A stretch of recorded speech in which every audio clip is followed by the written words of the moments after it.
Hi everyone, welcome to TGIF, another Friday, another episode. Today we'll focus on a topic, on a question that we often get from our customers. The question is how best to use large language model GPT models on enterprise data. I thought it's best to speak to an SME to understand design choices. It's my pleasure to welcome Srikanth Shankaran, Senior MTC Technical Architect, for a short conversation.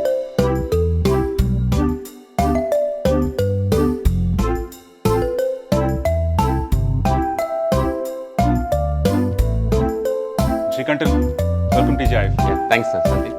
Good morning. Hi, everyone. Wonderful. So quickly, you've been part of many conversations with the customers. The question is, hey, these are large language models, ChatGPT is great, but give us an option in terms of how do you approach this from a design perspective to apply these models on enterprise data. So what choices do we have? Sure, I think this is a valid question. In fact, before we get down to the design choices, Yeah. there are certain things which are very key to be understood first. So one is the fact that we need to pass enterprise data as context to these large language models. Right. And all these models, but they have some kind of cap in terms of how much of data they can accept as a form of context. Okay. For example, in the GPT-3 and 3.5 version, we have limitation of 4,000 tokens. A token corresponds approximately 3 or 4 characters in the entire payload of the textual conversation you're passing as context. Right. And then which means that irrespective of whatever infrastructure you throw at the solution, it doesn't mean it can scale because the model itself has that limitation. Okay. And when we actually move forward into GPT-4, these thresholds have been increased, which means I can go up to 8K tokens and also 32K tokens depending on what suits my requirement. But still, the underlying fact is that just because it has a capacity to take more with GPT-4, you may not want to sort of send the entire payload with all those huge documents because it is going to sort of burn a hole in the pocket. Correct. Which means we need to rationalize in terms of how to very smartly pass the relevant context very succinctly to make sure that we get the maximum bang for the buck. Perfect. So you're saying let's look at this. Tokens means probably 4 characters is 1 word, but you can use the term 1 word is 1 token. So 4,000 words is what I can send to GPT-5, and 4.0 30,000 token. That means pretty much 50-page worth of Word document content. True. I can give it as a context. Of course, as rightly said, just because it can take 32K doesn't mean we show the entirety of the data to the model. Yes. Because of cost perspective. True. Let's double click on the design choices. Assuming that we have this limitation and have a massive corpus of enterprise data. So how do we approach this? How do we approach this very aspect of designing solution? Yeah, so it all boils down to the fact that based on the user context, you need to intelligently be able to retrieve the relevant context from the huge sea of the data estate that you own, which means that you need to have some kind of intelligence in between which is going to waylay the user input. And based on that, for example, the two options that I want to talk about is one is actually semantic search, which is part of the Azure Cognitive suite of services, where it can take user input and it goes beyond just the literal sort of the lexical match finding for that particular query term into the repository. It goes beyond the intent of those the terms in the query. It's able to look at the meaning, and based on it, it's able to retrieve context from the huge sort of data corpus that you have. So you're able to say that, hey, I want to get the top 2 or 3 pages worth of information which has the answer to the question that the user has posed. So that we are limiting the amount of data that you're pushing to OpenAI.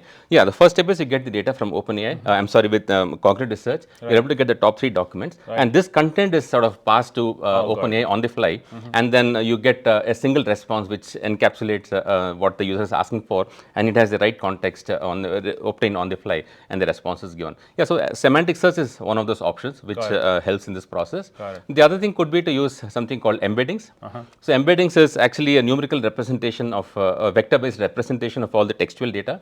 So instead of passing the whole text as content, machine learning models are much more adapted sort of understanding vector-based content. So they're able to do things like let's say there are 2 terms which sound the same. So in the vector representation, they will be closest. Okay, so that's how they are actually sort of.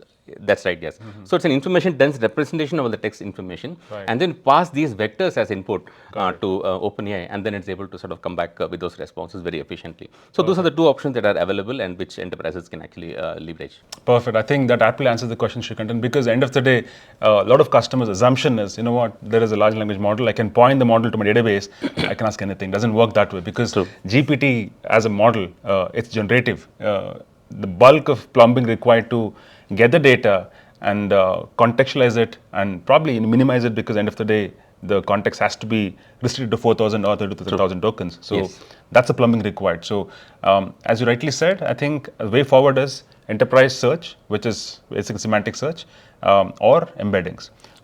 Any preference on semantic search versus embeddings? Any thoughts on that? Yeah, what I would imagine is both are equally great at doing the job. Okay.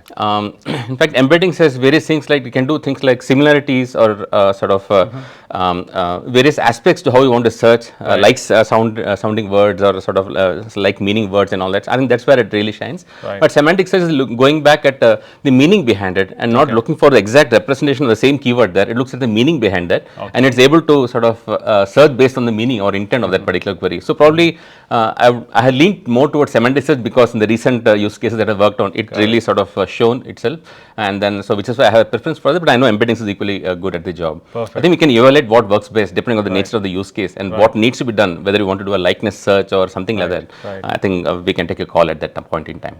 Perfect. So you're leaning towards semantic search, but you said both does the magic. But the way forward for enterprises to solve this very, I would say, design question is you can either use semantic search or embeddings. True. Yeah. Yes. Srikanth, wonderful, very meaningful. Thanks a lot. I would love to pick your brains on how to implement it. Let's do that in a further subsequent episode. But otherwise, thanks so much for your time today. Thanks a lot. Thanks everyone. With that, thanks for watching us today. As Srikanth rightly said, the way forward for enterprises to basically make large language model reality on the enterprise data is to look at semantic search or embeddings. With that, thanks for watching us today. Have a wonderful Friday.